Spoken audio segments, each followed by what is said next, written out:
নমস্কার, রায়বাড়ি রান্নার চ্যানেলে সকলকে স্বাগত। আজকে রেসিপি বথুয়া শাক। আমরা এই বথুয়াটাকে চন্দনী বথুয়া বলি।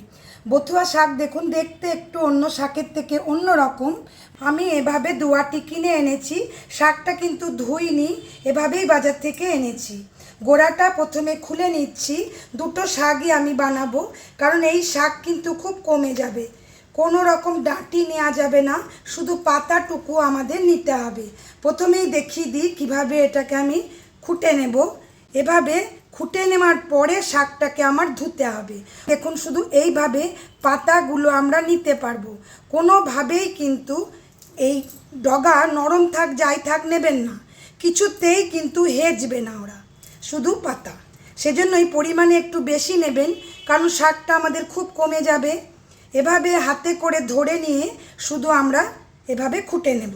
এভাবে পাতাগুলো খুঁটে নিই, খুব ভালো করে ধোবো, তারপরে আমি কুচাবো, তারপরে আমি ফিরছি।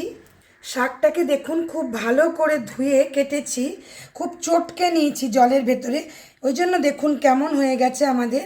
যখন চটকে ধোবেন তখন যে কাঠিগুলো আমাদের থেকে যাবে হয়তো বাছতে গেলে, দেখুন তবু এক একটা আমাদের এসে যাচ্ছে।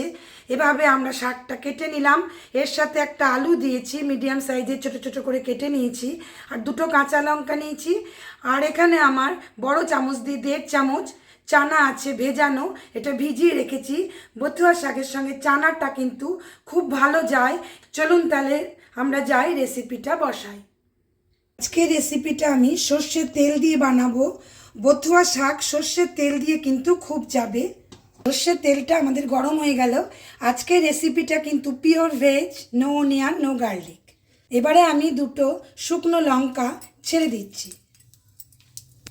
জিরে ফোড়ন দেব, সাদা জিরে এটাও দিয়ে দিলাম। হিং দেব,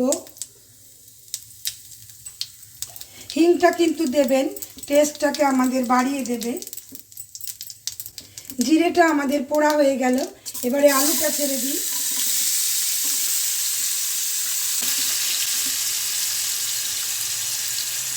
নুনটা স্বাদ মতো দেবেন, নুনটা দিয়ে দিলে ভালো, আমাদের আলুটা তাড়াতাড়ি নরম হয়ে যাবে।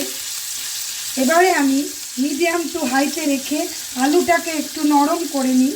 বথুয়া শাক কিন্তু খুব নিজে নরম, তাড়াতাড়ি আমাদের হয়ে যাবে, সেজন্য আলুটাকে আগে আমরা একটু নরম করে নেব। ঢাকা দিয়ে দিলাম, মিডিয়াম টু হাইতে ছেড়ে দিই যতক্ষণ আলুটা আমাদের একটু নরম হয়। ঢাকাটা খুলে দিলাম। দেখুন, দেখলেই বোঝা যাচ্ছে যে আলুটা আমাদের নরম হয়ে গেছে, ভেঙে যাচ্ছে। এবারে শাকটা ছেড়ে দিই।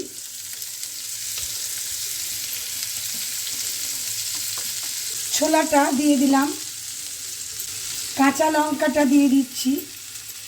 নুন তো আমাদের দেওয়া আছে, প্রথমেই দিয়ে দেবেন আন্দাজ করে। এখানে আমি হলুদ গুঁড়ো দিয়ে দিচ্ছি অল্প করে, আর বিশেষ কিছু লাগবে না। আমরা এখানে শুকনো লঙ্কা ব্যবহার করব না, কাঁচা লঙ্কার ঝালটাই করব। এভাবে ছেড়ে দিই, একদম ফ্লেমটাকে লো করে দিচ্ছি প্রথমটায়। এবারে শাকটা আমাদের ধীরে ধীরে সিদ্ধ হোক, শাক থেকে জল বেরোবে, কারণ নুন দেওয়া আছে আমাদের। শাকটা থেকে দেখুন আমাদের একটু একটু জল বেরিয়েছে, তবুও আমরা ওপর থেকে আরেকটু জল দিয়ে দেব, কারণ চানাটাও সিদ্ধ হবে, শাকটাও আমাদের একটু সেদ্ধ হতে হবে। তবে ঢাকা দিয়ে ছেড়ে দিই লো টু মিডিয়ামে। যখন আমাদের শাকটা সেদ্ধ হয়ে যাবে তখনই কিন্তু রান্নাটা হয়ে যাবে। ঢাকাটা তুলে দিই, ফ্লেমটা হাই করে দিলাম।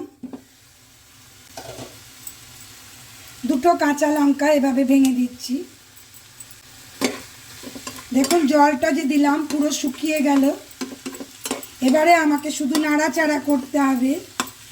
এই শুকনো লঙ্কাগুলো ভেঙে ভেঙে দেখুন নরম হয়ে গেছে একদম, আর শাকটার ভেতরেও বেশ কালার নিয়েছে। রেসিপিটা অবশ্যই একদিন ট্রাই করুন। যদি ভালো লাগে please like, share, comment and subscribe my channel. Subscribe করে পাশে থাকা বেল আইকন অবশ্যই প্রেস করুন। শাকটাকে আমি আরেকটু নাড়াচাড়া করি। বথুয়া শাক বাজারে পেলে অবশ্যই নিয়ে আসবেন। শাকের মধ্যে কিন্তু খুব উপকারী এই শাক, শুধু পাতাগুলো খুঁটে নিয়ে একটা জালি পাত্রের মধ্যে ওপর থেকে কলটা খুলে দেবেন আর চটকে চটকে ধোবেন, তাহলে দেখবেন ধুলোটাও চলে গেল আর পরিশ্রমও আমাদের হবে না। গরম ভাত বানিয়ে নিন, পাশে কিন্তু লাঞ্চের জন্য খুব আদর্শ রেসিপি। এটা কিন্তু লাঞ্চ বক্সেও নিতে পারবেন যারা রাইস নেন। শুধু রাইস আর এই শাক থাকলে কিন্তু লাঞ্চ কমপ্লিট। আমার বথুয়া শাক রান্না আজকের মতো হয়ে গেল। এবারে আমি গ্যাসটা বন্ধ করে দিই। সকলে ভালো থাকুন, সুস্থ থাকুন। আবার নতুন রেসিপির সাথে দেখা হবে। নমস্কার।